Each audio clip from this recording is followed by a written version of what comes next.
Next one on the list is data analyst. And this is another one of my absolute favorite careers you can get into at the entry level. So data is incredibly valuable, incredibly important. You've probably heard data is more valuable than oil or gold. And if you think about it, it makes complete sense. Like imagine your favorite sports team. Let's say your favorite sports team is the Los Angeles Lakers. If you send out 1 million ad impressions, like 1 million people see an ad for a Los Angeles Lakers jersey, and you don't know who are actual Lakers fans, you might get like, I don't know, let's say 100 sales. But if you send out 1 million ads to people who you have data on and you know exactly who they are, and maybe you even know that they're looking for a jersey, right? So they're in the market to buy a jersey, you're probably gonna get 1,000 sales, 10,000 sales, maybe even like more than that. So you can see the difference that makes. That's like a 100x, maybe even like 500x difference from just randomly sending out ads to people. So that's why data analytics is so incredibly important. And if you type in data analyst on LinkedIn, you're gonna see 363,000 results. And if you look up data analyst on Glassdoor, you're gonna see they make about $71,000 a year at the entry level. Now this is one where it's a little bit harder to get into, in my opinion, than something like tech sales, IT,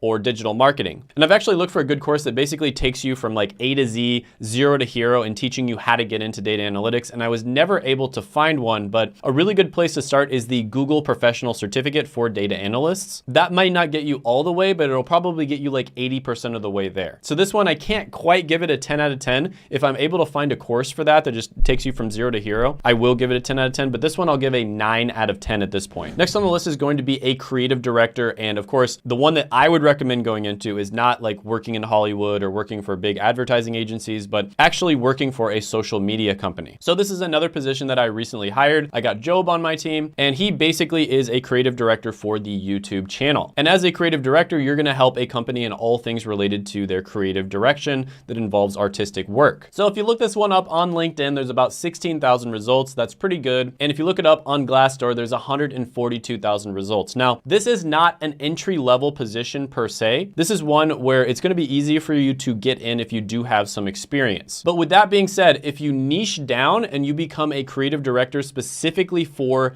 a YouTube channel, for instance, that's how you can actually get in without having any other previous experience. And again, you would do that by following the steps that I lay out in this channel of making sure that you have the right skills, you understand the niche that the person is in, you create a portfolio, you send it to them the right way, and that is how you can get a job. So one of the reasons I hired Job, for instance, is because he's very familiar with YouTube. He's somebody who watches a ton of YouTube just like I did. And in my interview with him, he actually brought up other YouTubers that I have watched for years. But yeah, this one I am gonna give a 6 out of 10 score for, just because of the fact that it's not entry level and it's not something that everybody watching this video could easily get into. Next on the list is going to be a claims adjuster. And this is somebody who works in the insurance industry, and you would basically take calls from people who are trying to claim their insurance. So let's say somebody had like a house fire, for instance, and they're trying to get some type of money back from their insurance company. So they say, hey, there's $10,000 worth of damage. I want to get $10,000. And as a claims adjuster, you would say, okay,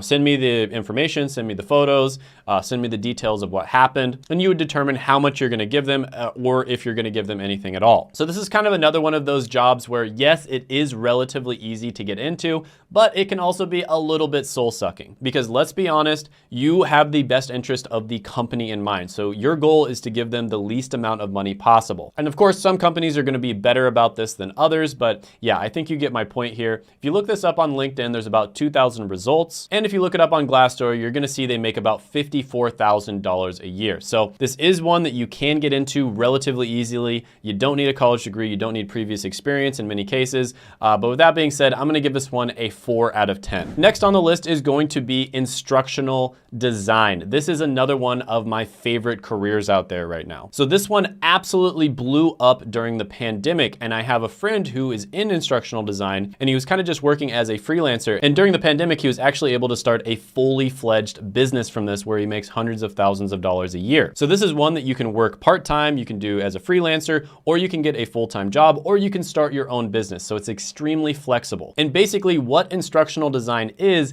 you are going to be creating instructional or educational content online that's interactive. A lot of the time, this is going to be video content. So you'll be watching either an animation or a video from somebody, and then a question will pop up, right? So You'll be learning about something and then a question will pop up that will test your knowledge. And if you ever had an entry-level job when they do the training at the very beginning and they have this sort of thing where, situations pop up, like a customer is really angry at you or there's some sort of spill in a store, something like that, and they will tell you exactly what to do. And then they'll ask you, what would you do in XYZ situations?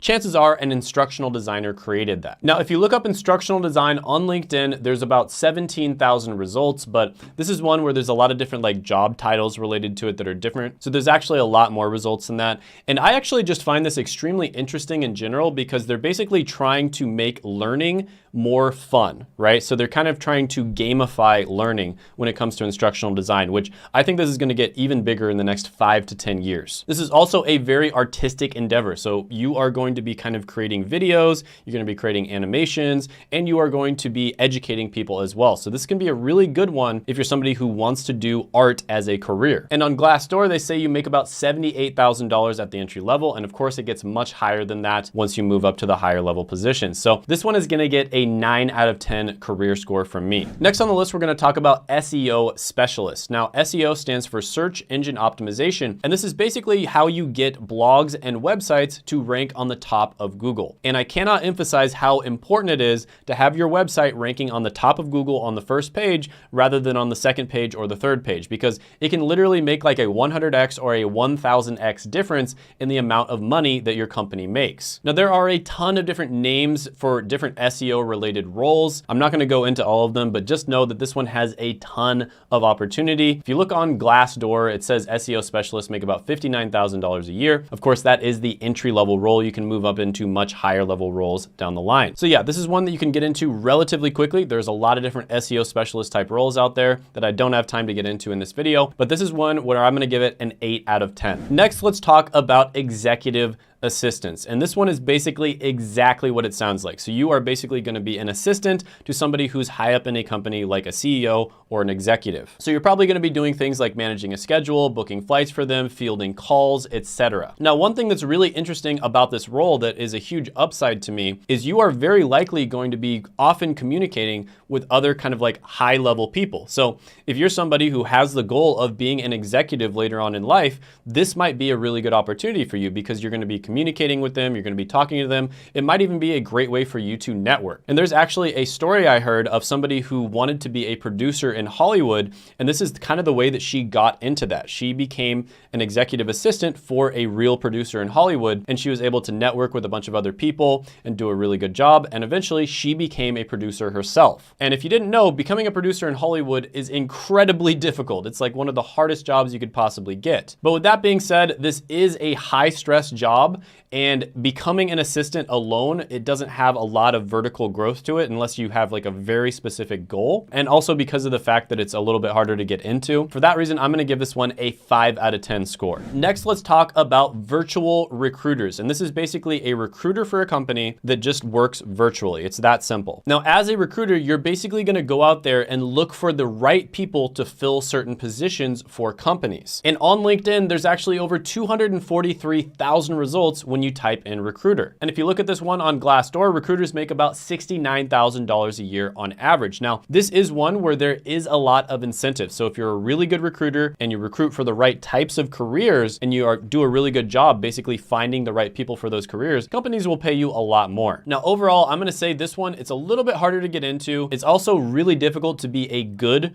recruiter. Typically, you have to have a lot of experience in a particular industry first, right? So the best way to become a recruiter is to first have a lot of experience in that industry, and maybe even better is in that role that you're recruiting for. And then you can become a good recruiter because you'll be able to easily judge whether people are really good at what they're saying they're good at. But with that being said, because of the fact it's a little harder to get into and get good at it, I will give this one a 5 out of 10 money and career score. Next, let's talk about a really good, super niche role called a link building specialist. So you remember when I was talking about SEO and I talked about how it's so important to get your blog on the top of Google on the first page? Well, link building specialist is one of the most important positions to make this happen. So essentially what they do is they get backlinks from other websites to your blog or website. And that might not sound, all that important. You're getting backlinks. Why would anybody care about that? But that's one of the main ways that Google will actually tell that your article is high quality. So there are people that are professionals at literally reaching out to other websites all day long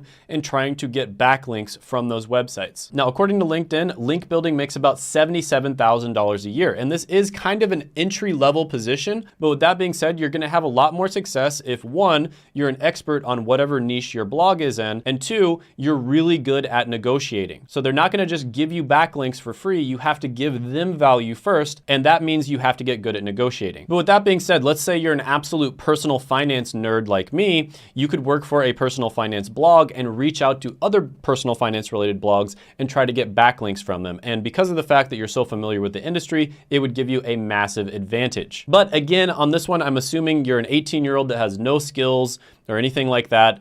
And for that reason, I can only give this one a 7 out of 10 career score, but it can be a great opportunity for the right person. Next on the list is going to be an online tutor. Now, this is one that I did myself for many years. It's something that you can do kind of as a side hustle. You can do it part-time, you can get a full-time job, or you can even start your own business doing online tutoring. And the more niche you get here, the better. I was actually able to get super, super niche with this one, and I made over $100 an hour. So basically, you know, there's like science tutors, right? That would be like a massive niche. And then you would want to niche down even more. So in my particular case, I tutored people for pharmacy because I was a pharmacist.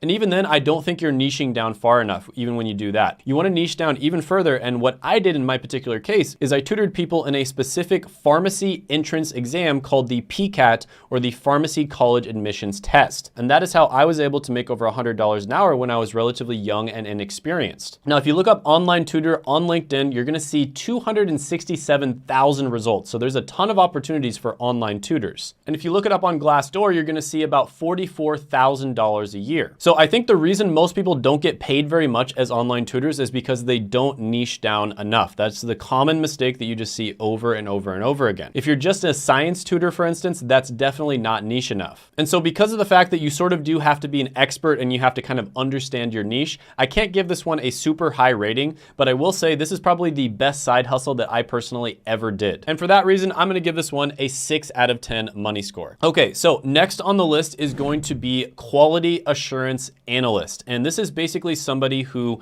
makes sure that some sort of software product or website, when they're rolling out a new feature, that it doesn't have a lot of bugs or it doesn't have a lot of things that are going to irritate the customers. And this is an incredibly important position, not only because you make a quality product for your customers, but you're also able to get that product out much faster than other companies are able to. So there's a lot of companies out there where if they're able to roll a product out faster, that might save the company millions or even tens of millions of dollars if it's able to be rolled out maybe like a week before. So if you look up quality assurance analyst on LinkedIn, you're gonna see about 41,000 results. And if you look it up on Glassdoor, they make about $67,000 a year. Now, keep in mind, that's just the entry-level role. Now, one thing about quality assurance is, yes, you do need to know a little bit of coding in quality assurance, but it's not nearly as difficult as something like a back-end software developer. So yeah, this is a really good one that you can get into relatively quickly. I'm gonna give this one a 9 out of 10 remote career score. Next, let's talk about one of the most popular careers. You hear so much about this one,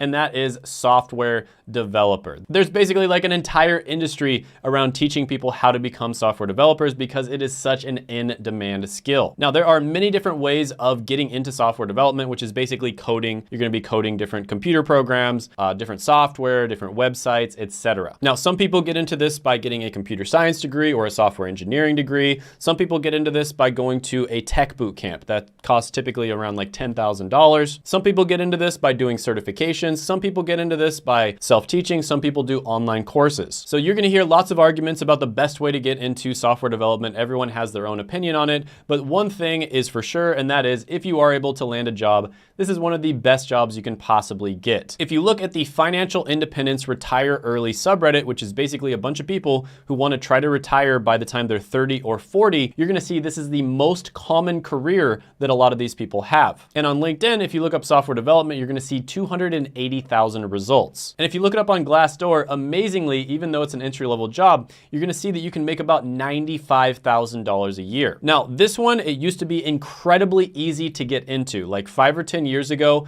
you could basically learn like the basics of the basics, create a good portfolio, have basic interview skills, and you could get a job in this. It's gotten a little more difficult now. It's not super easy like it used to be, but with that being said, it's still relatively easy to get into compared to a ton of different careers out there. So this is one where you probably are not gonna be able to do it in 3 months. It's probably gonna take you something more like 6 to 12 months in order to get into software development. But with that being said, I still have to give this one a 10 out of 10 score. Now, one thing I say on this channel is always go where the opportunity is. This is the most important thing. Like, drill that sentence into your head if you have to, right? Go where the opportunity is. Write it out on a piece of paper, put it up on your wall, put it up on the ceiling so you see it when you wake up in the morning. Whatever you have to do, go where the opportunity is. And all of these on this list are careers where there's a good amount of opportunity. And of course, the 9 out of 10 or 10 out of 10 ones are the best ones. But with that being said, if you're not sure what career path is right for you or which one you want to go into,